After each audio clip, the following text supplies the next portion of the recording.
Solar oven sa Cebu, kayang gumawa ng mahigit 1,000 loaf bread sa isang araw. At Hollywood celebrity Lindsay Lohan, sinimulan na ang kanyang jail sentence. 大暴雨的期间，28个乡镇不同程度受灾。 Tuluyan ng gumuho ang ilang bahay sa Sichuan Province. Sa iba pang bahagi ng China, mahigit kalahating milyong bahay na ang nawasak.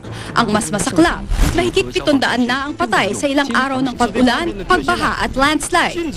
Pinakamataas na death toll daw ito sa flooding season sa China simula noong 1998.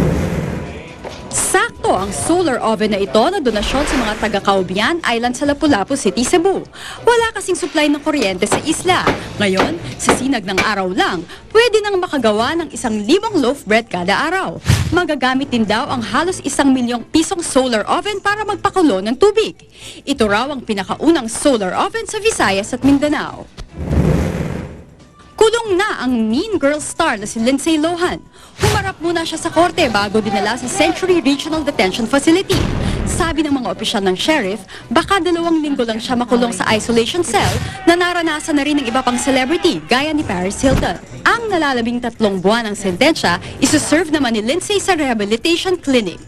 Para sa saksi, Rosetti Rivera, nag-uulat.